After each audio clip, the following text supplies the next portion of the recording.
Greetings, everyone. This is Terry Naturally with another edition of Terry Talks Nutrition. We're here every weekend, same time, same station.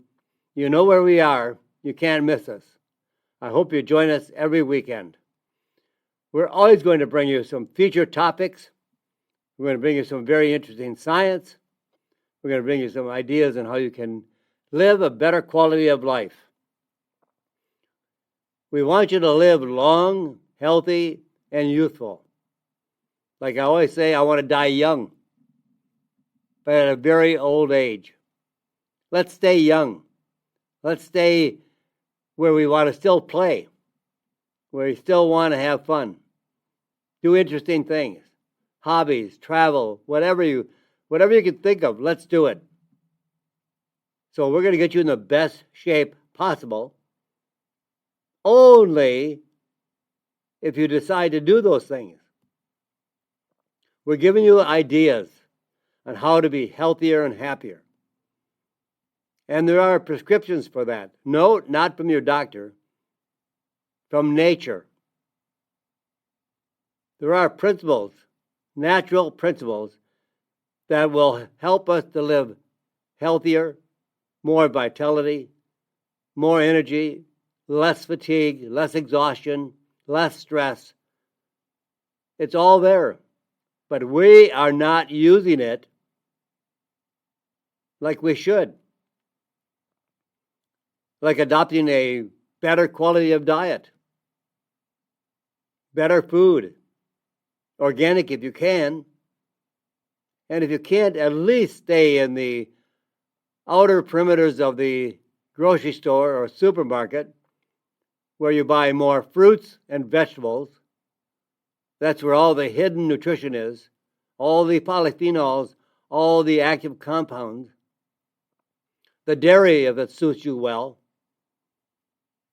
eggs, beef, and all the seafood and meat, animal proteins, and olive oil. I'm not going to even mention any other oil, because olive oil is the heart, the superfood of all. And it makes everything better, even regardless of your diet.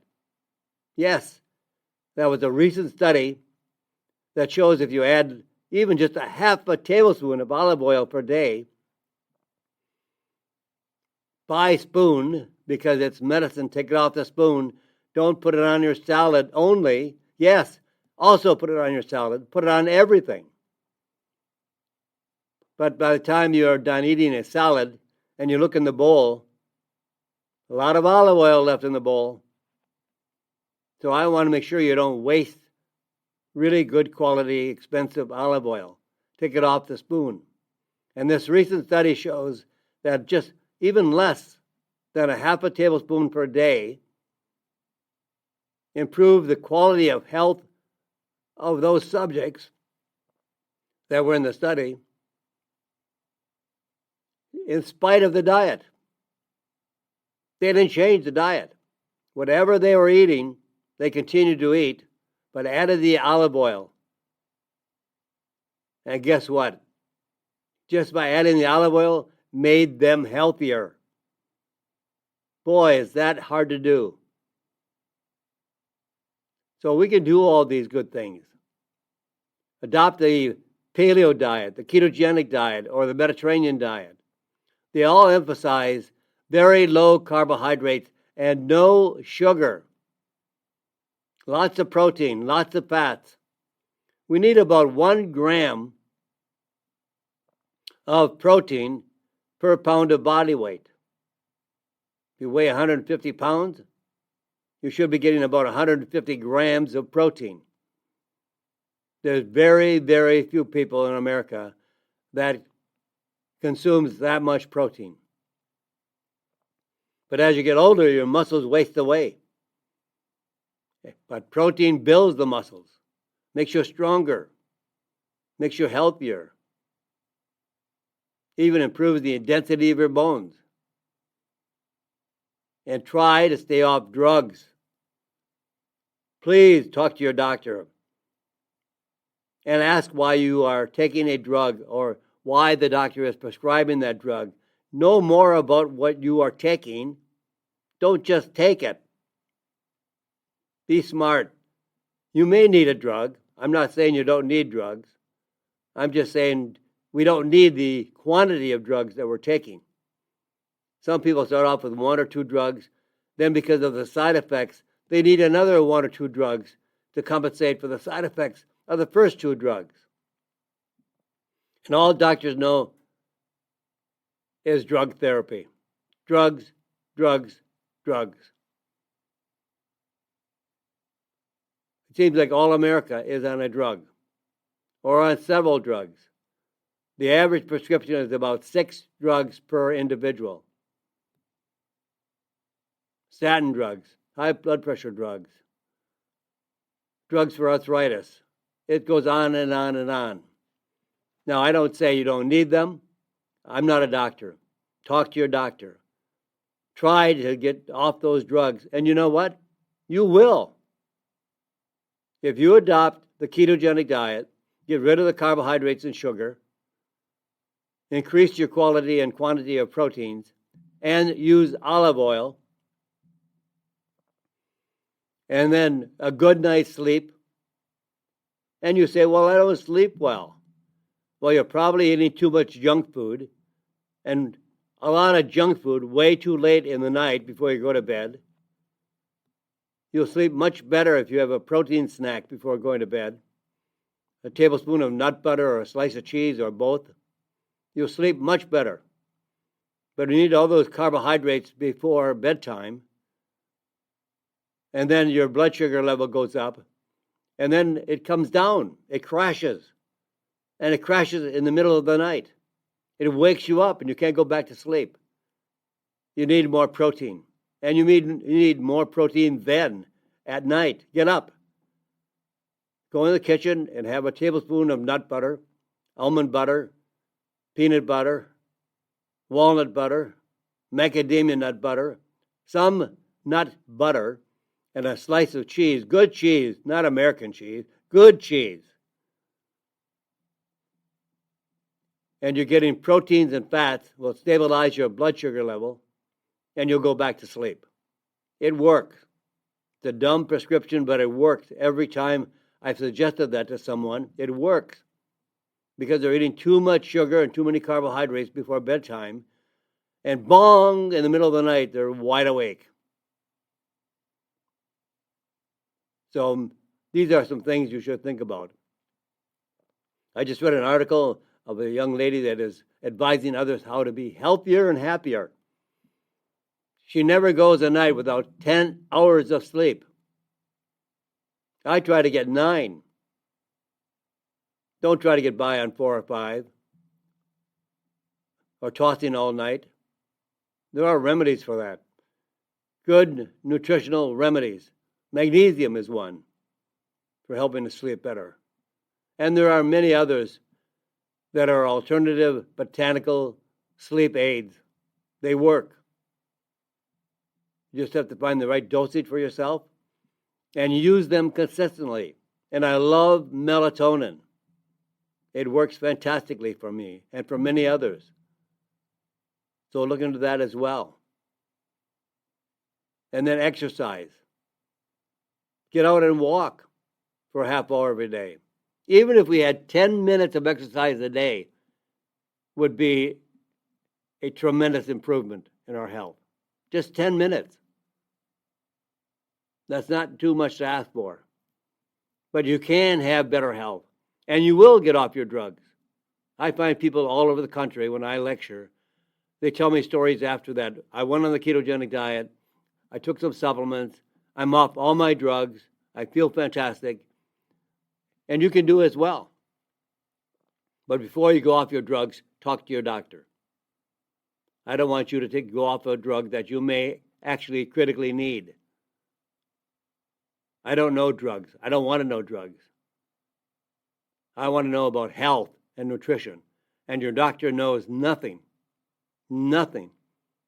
about health and nutrition. I had a friend who was looking for a cardiologist. And he talked to the doctor about homeocysteine. And the doctor thought that was a drug, thought it was a vitamin.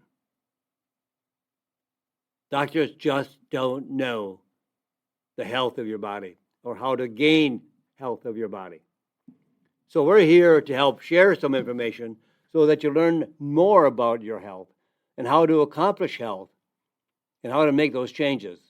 Now, I agree. You have to have discipline. You have to want to change. It's you and me that has to make the changes.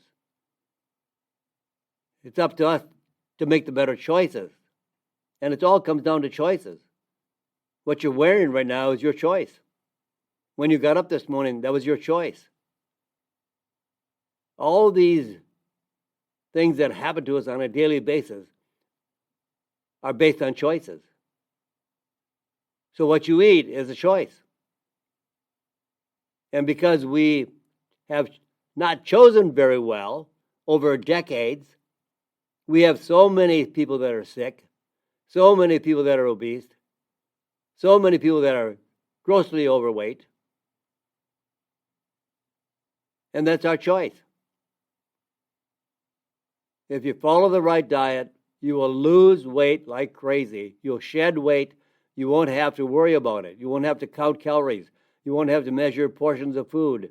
You won't have to give up how much you want to eat. Don't walk away from the table hungry. You're just punishing yourself. Change your behavior. Change the way you live. And it'll become so much easier. So today we're going to talk about our featured topic, red sage, an herb that has been used in China for decades. Then we're going to talk about type 3, not type 2, type 3 diabetes. And then we'll take a closer look at kidney function. How's your kidneys working? You have healthy kidneys? And what about obesity? You know, it's the gateway to the beginning of cancer. Smoking, we know, is a gateway to cancer. And obesity is the new smoking. And you need more sleep if you want a healthy liver. Then here are some natural headache remedies. And did you know that vegetable oils are not from vegetables? How did that ever happen? And ladies, we're going to talk about menopause brain. Menopause brain. That sounds quite unusual, but we have evidence of that. So now let's talk about traditional medicine versus modern research. Things have been used traditionally based on culture, based on alternative medicine, and they know it works. But sometimes they don't know how it works or why it works. But they know when they prescribe it to hundreds, if not thousands of patients, they get dramatic results compared to drugs, more significantly effective than drugs. Now, red sage, the root of the red sage, has been used as a medicine, a medicinal treatment for thousands of years in traditional Chinese medicine, used in hospitals all across China.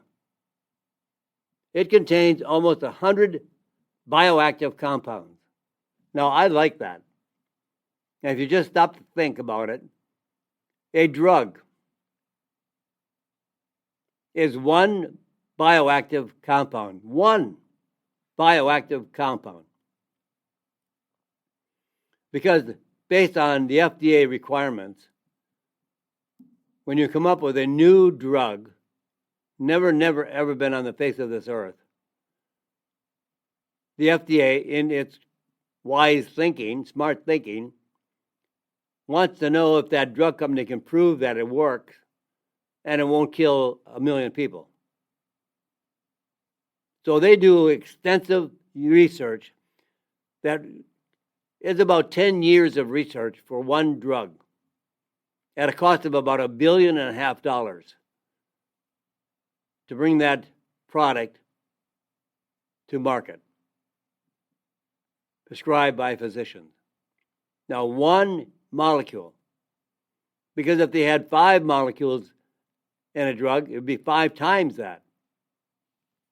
But when you work with nature, nature has hundreds, if not thousands, of bioactive compounds in every herb. So it treats multiple indications. And red sage contains almost 100 bioactive compounds, hundreds of times more effective than a one-molecule drug. And still one of the most prescribed medications in China for the treatment of cardiovascular disease, including clogged arteries, atherosclerosis, blood clots, angina, which is chest pain caused by reduced blood flow to the heart.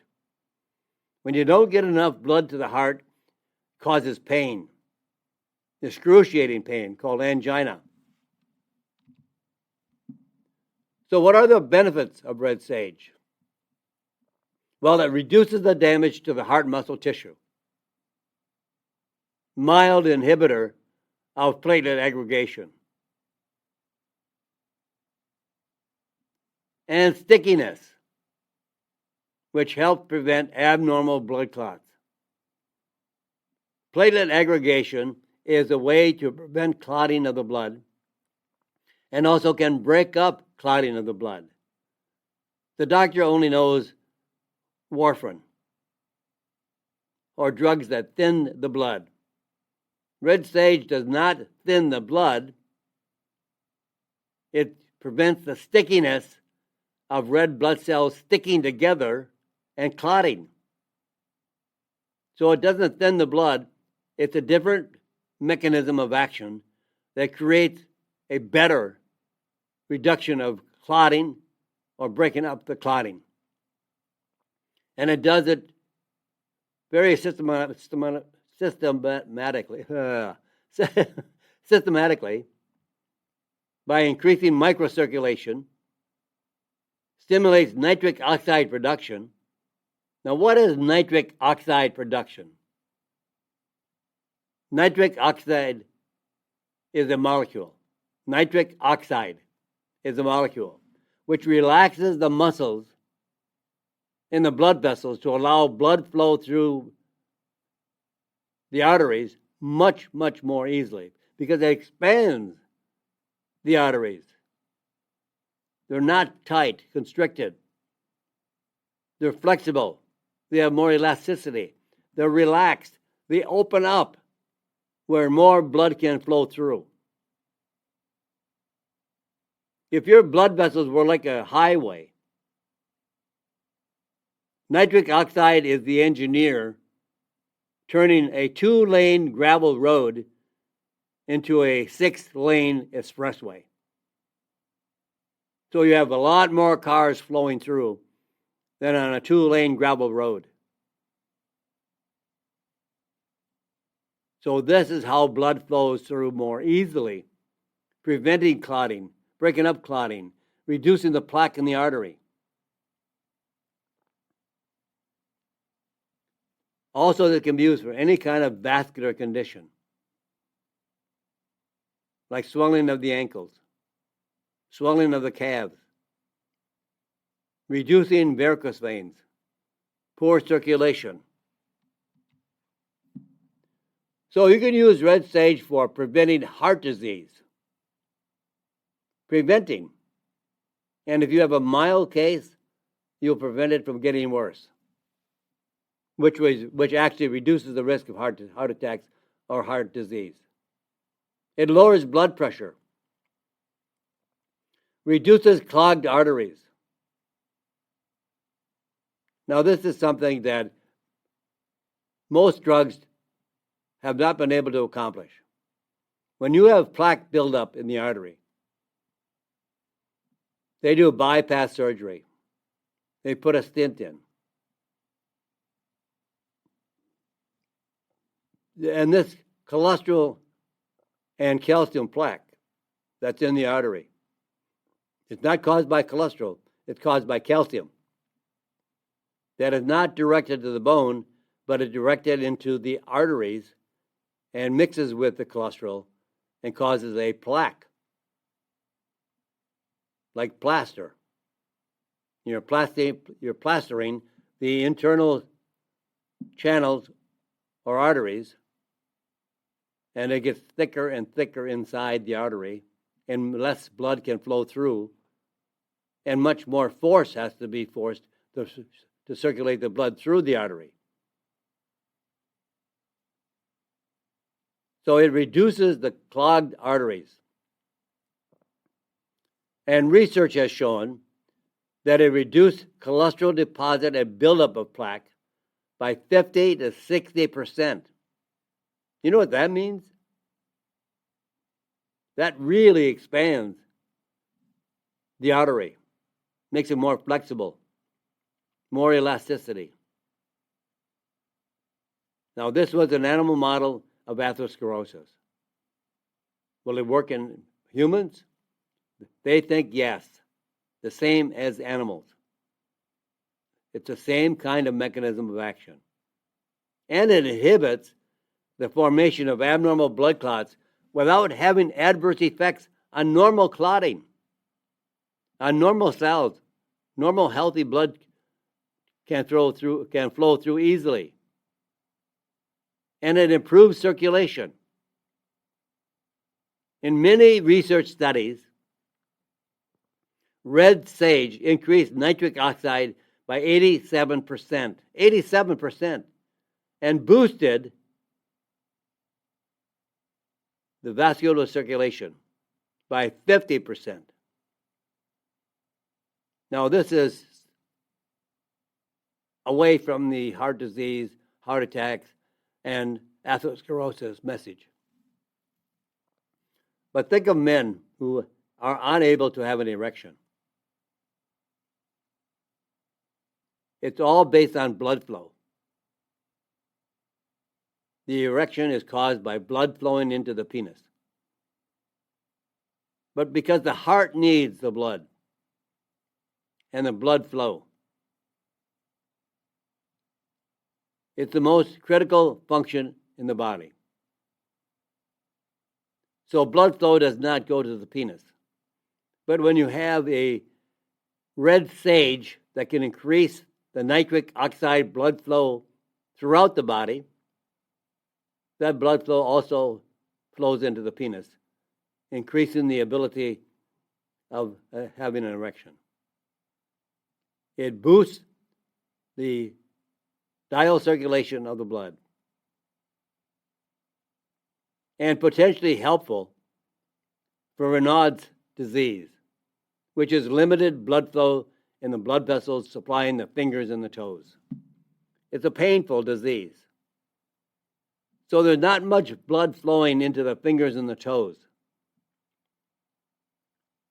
But red sage, based on some studies, have shown that it's a potential help for this condition.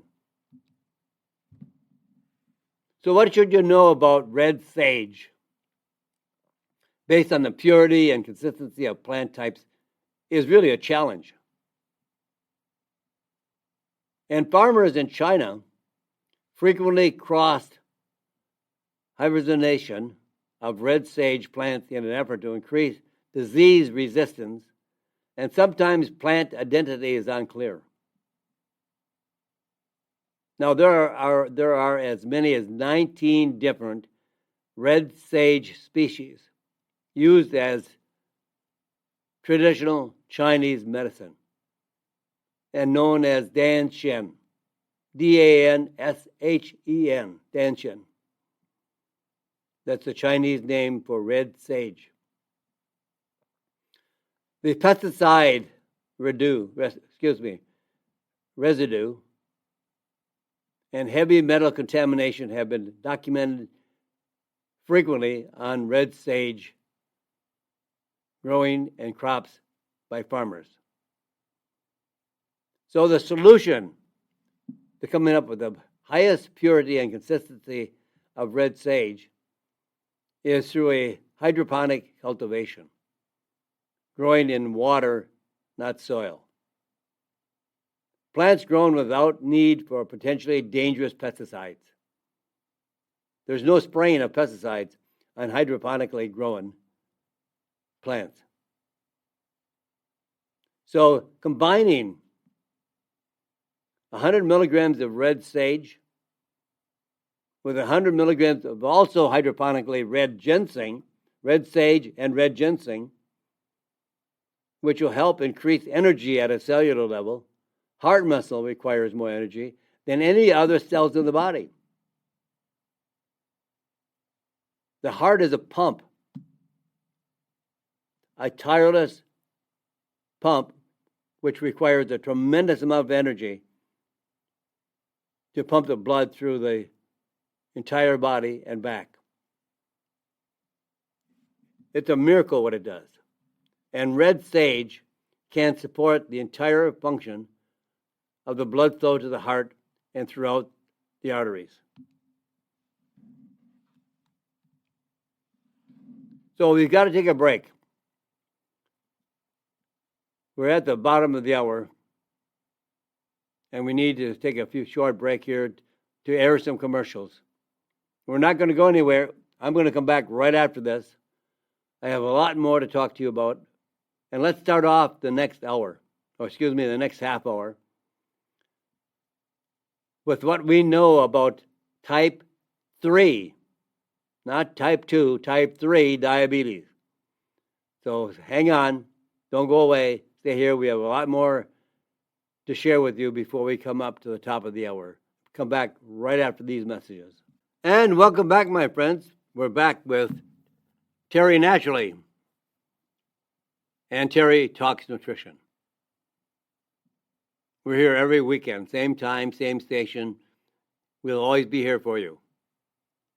But also, to learn more, go to my website, terrytalksnutrition.com. There you can listen to the radio show live or on demand, whenever you've got some time, whenever it's convenient for you. You can go to the website, pull up a radio show, and listen to it wherever you are. Take it with you. Whether you're biking or walking or driving, take it with you and listen to it. You can also listen live anywhere around the world. All you need is your computer. Go to the radio show section on terrytalksnutrition.com and click on live. You just have to adjust your time schedule, your time wherever you are. Like if you're in India, you have to adjust your time by 11 and a half hours to be on the same time that we are here in Green Bay, Wisconsin. Central Standard Time. You even have to adjust whether you're East Coast or West Coast. But you can join us live. Also, I write a newsletter every week, and I send it to your email address every Friday. If you want to subscribe to my newsletter, please do. But you can also read all the past newsletters in the archive section of the e-newsletter. More information for you to digest. And if you want to be healthier, it's just a matter of making a decision, a choice. I want to be healthier. I'm tired of being on drugs. I'm tired of being sick. I don't want cancer. I don't want heart disease. I don't want any disease. I'm going to work hard to be healthy and happy. And you can do it. It's just a matter of choice and a matter of when you decide to make that choice. So we'll talk about type 3 diabetes. So it comes down to Alzheimer's disease. Why is Alzheimer's disease called type 3 diabetes? Sugar in any form is bad for us. There's no value in sugar. It just gives a sweet taste. There's no nutritional value. It doesn't do anything for us but harm. And high blood sugar has been linked to almost every disease known to man, and also has been linked to high levels of the protein called beta amyloid. Beta amyloid. Clumps of beta amyloid in the brain block the nerve signals between cells, which is a key characteristic of Alzheimer's disease. And additionally, some people with a specific genetic mutation called APOE4. APOE4. These are cells in the brain that don't use insulin properly, meaning that eventually they starve and die. Brain cells die. That doesn't sound very good for us. Certainly not very healthy when we have brain cells dying. Now, at one time, all scientists and physicians thought when brain cells died, they were dead. No new cells were going to be developed in the brain. But that has changed. That whole conversation and issue of brain cells, we can now make new brain cells. But people with this mutation, this genetic mutation, have a 15 to 20 times higher risk of developing Alzheimer's disease. Now, in a recent new study, researchers found that young people under the age of 30 with diabetes, either type 1 or type 2, doesn't make any difference, type 1 or type 2, already had signs of brain changes and brain damage associated with Alzheimer's disease at the age of 30. When compared to young people with normal blood sugar levels, young people with diabetes had up to 50% reduction in important biomarkers of brain function. They also had a higher level, a higher increased level of beta amyloid deposits in the area of the brain associated with Alzheimer's disease. This protein, the beta amyloid, collects in the brain and causes Alzheimer's disease. So diabetes is linked. And how would you not expect it to be? To increase sugar intake. You know, when you go to the doctor and they check for your A1C level, which is what happens to your blood over a period of time, not just for the moment. But if you ate a big meal of sugar or carbohydrates and you go to the doctor and they take a sample of blood and they discover, oh, you got a very high blood sugar level. You're diabetic. No, you're not diabetic. You just ate too much sugar. Correct that. Stop eating the sugar. Diabetes type 2 is optional. It's based on how much sugar you're eating. There are probably 90% of the type 2 diabetics that are not type 2 diabetics and do not need a drug. About 90%. And remember, those drugs have side effects.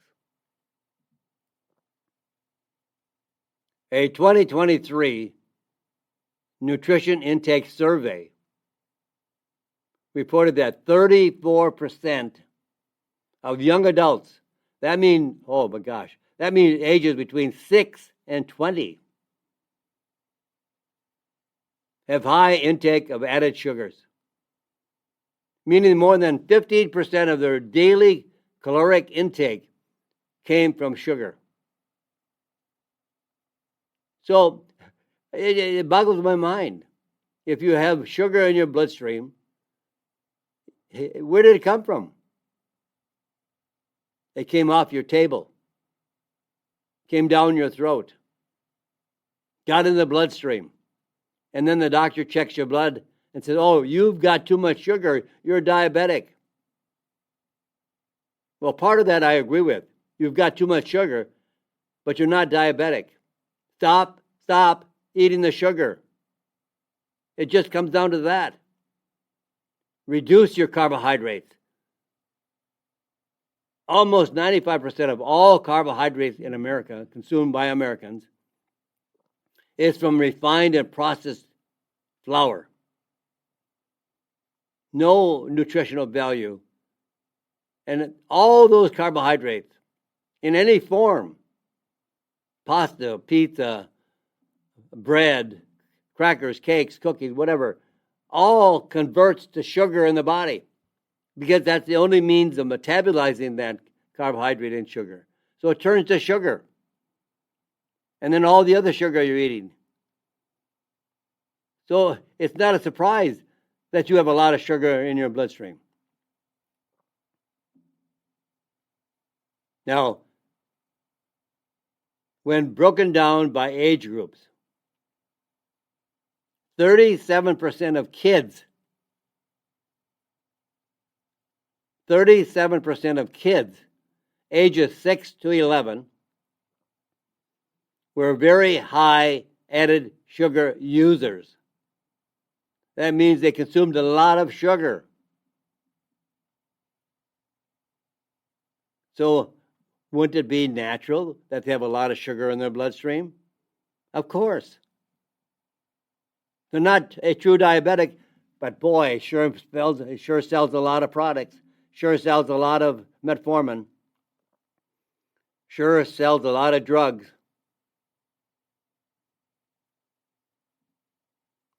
The CEOs and the CFOs in drug companies, they're sitting back in their big overstuffed chair laughing all the way to the bank. And 41% of kids between the ages of 12 and 19 also fit that same exact description. We are a very unfit, unhealthy, I don't know any other words, America. It won't be long and we won't find a fit person that could have joined the military. Also, 1 in 5 U.S. children has obesity. What are we raising? The kids don't eat that way unless the parents let them eat that way. Mom and Dad, it's your responsibility to make changes in your whole family. Now, if you want to be unhealthy, that's okay. That's your choice. But kids don't have a choice unless we let them have a choice. These are kids. These are children. This is going to be our next generation.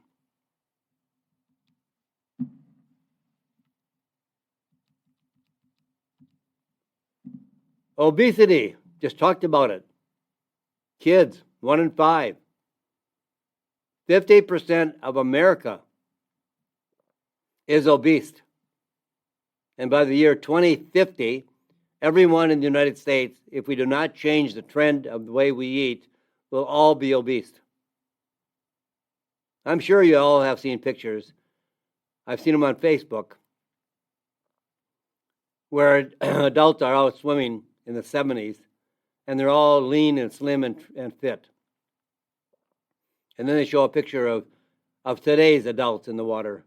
All are overweight and heavy. Now, there are some people still fit, still in good shape, but that's far and few between.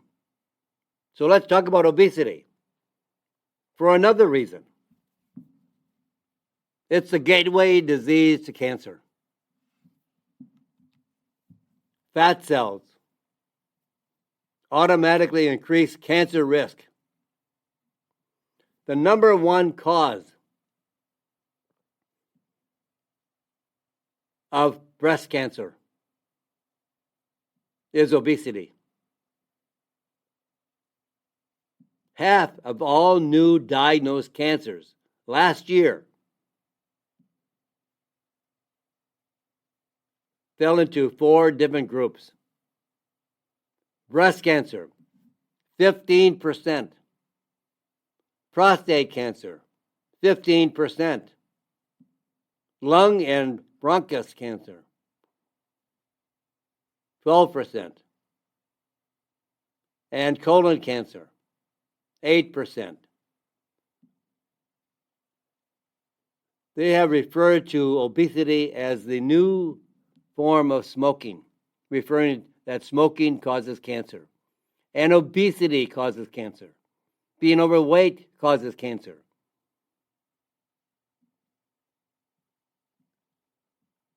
And what experts now consider the most preventable risk factor for cancer is smoking. But it is predicted that due to the increasing rate of obesity,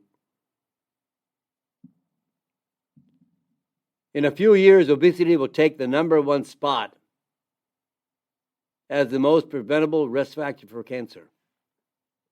And not only cancer, many other diseases as well are caused by obesity.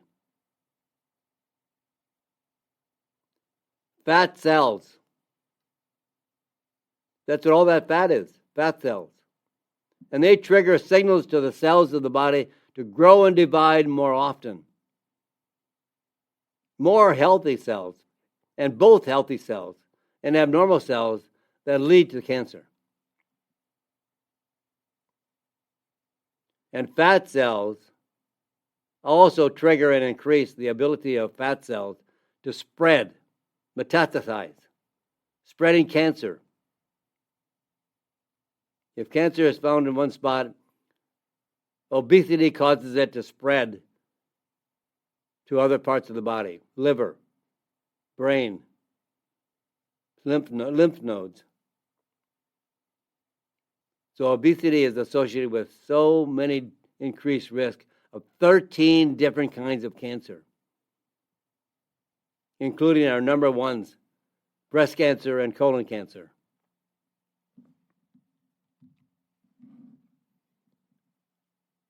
So by changing your diet,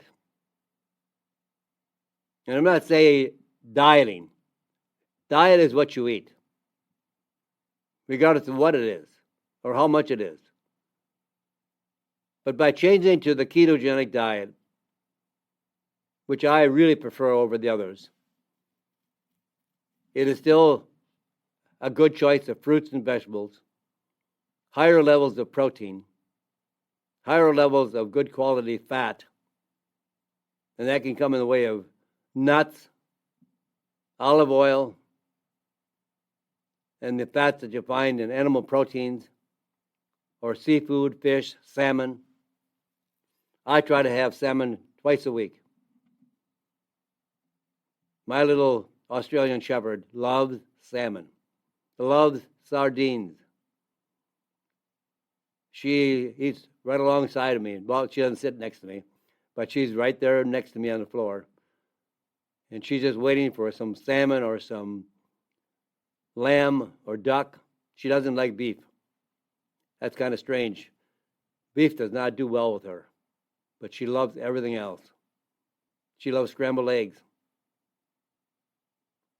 So when you do that and you follow the ketogenic diet, you will lose weight, because I know some people just give up. I tried losing weight. I can't lose weight. I just can't do it. I get too hungry or whatever. But if you follow the ketogenic diet, and here is the website to go to. Here is the website. Dietdoctor.com. Dietdoctor.com.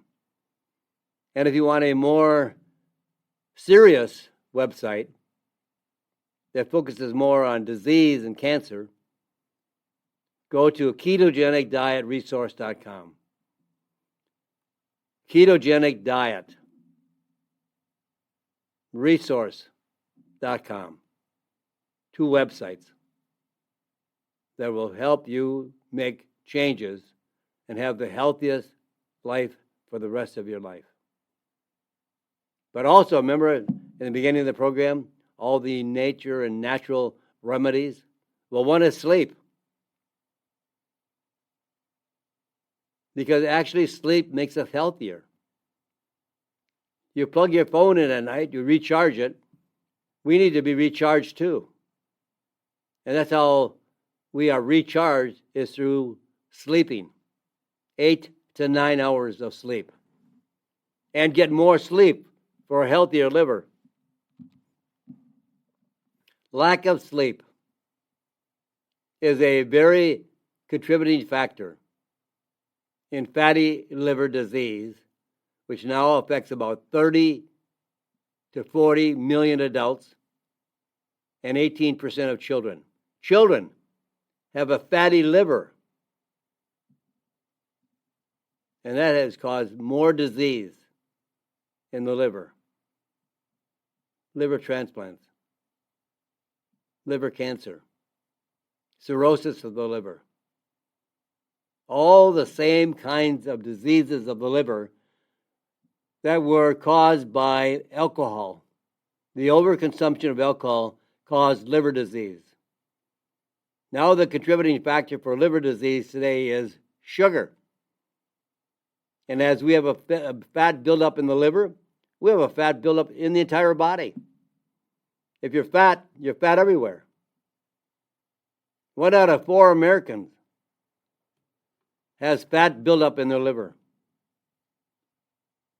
And the vast majority of these adults will have no symptoms, especially in the early stages. Lack of sleep has been linked to higher blood sugar levels. Short sleep increases insulin resistant levels by 15 to 20%, means that your insulin isn't working just because you're not sleeping. Go to bed. Enjoy a good night's sleep. And 70 to 80% of people with high blood sugar also. So most of you type 2 diabetics are also going to experience fatty liver disease. And sugar is the culprit of all of our diseases. Excessive carbohydrates, lack of protein, lack of fat. So 70 to 80% of people with high blood sugar levels also will have fat in their liver. So getting enough sleep helps the blood sugar levels go down and releases the fat out of the liver as the blood sugar levels go down. So you're getting healthier by just sleeping and getting rid of the blood sugar level. Now, 3 nutrients that protects the liver. Some of my favorites. Andigraphis, one of my favorite herbs. It's the king of the bitters. It reduces fat deposits in the liver by 33%. That is high. There's no drug that does that today. Reduces fat deposits in the liver by 33%. Increases protective antioxidant levels in the liver. Reduces insulin levels by 42%. Wow. All these are very, very well done studies that shows these benefits. And then I would probably add OPCs from French grapeseed extract. In patients with fatty liver, grapeseed extract reduced liver enzyme levels by 46% and liver enlargement by about 10%. And one of the best known botanicals for the liver has been milk thistle for decades. And in human clinical trials of patients with liver disease,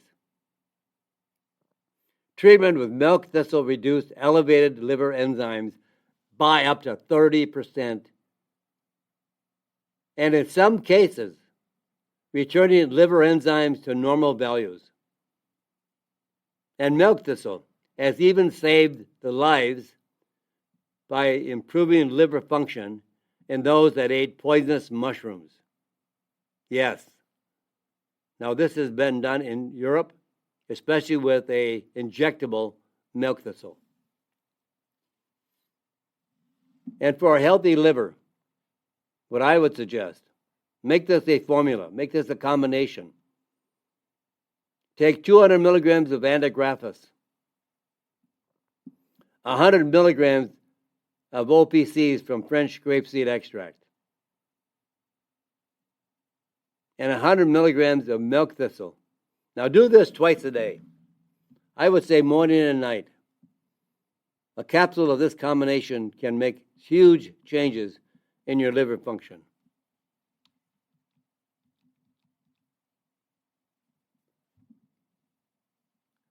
Vegetable oils. How come they're not vegetables? No vegetable oil contains vegetables. Well, why did you ever say vegetable oils? I don't get it. Vegetable oil is actually from grains and seeds, like cottonseed, which isn't food. So they can spray cotton all they want, and then they still sell the oil, contaminated with pesticide residue. Soybean oil, canola oil, rapeseed. They're highly refined, chemically altered, processed, over-processed, to a point where they are burnt and scorched from boiling and pressing, hydraulic pressure, producing a huge amount of heat, and then deodorized because the oil is so rancid. Treated with chemicals and solvents to extract the oil and remove odor. Unstable, prone to rancidity, cause inflammation. Studies with animal models of soybean oil found it causes insulin resistance and increase the risk of diabetes and liver fat, as we just talked about fatty liver disease. Healthy oils are pressed without using chemical processing. A good example, extra virgin olive oil. That would be my choice. Olive oil. Now, there are some other good oils too, like macadamia nut oil, avocado oil, pecan oil. But olive oil has a high concentration of polyphenols that are not found in the other oils that I just mentioned. So olive oil wins by a landslide. So that, my friends, I'm all out of time today. But I'll always be back here.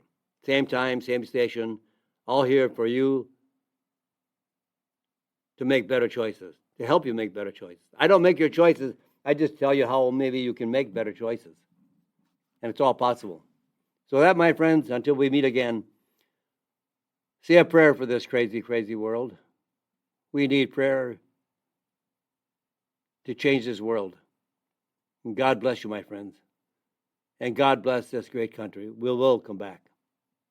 Thank you for listening to Terry Talks Nutrition Weekly Show.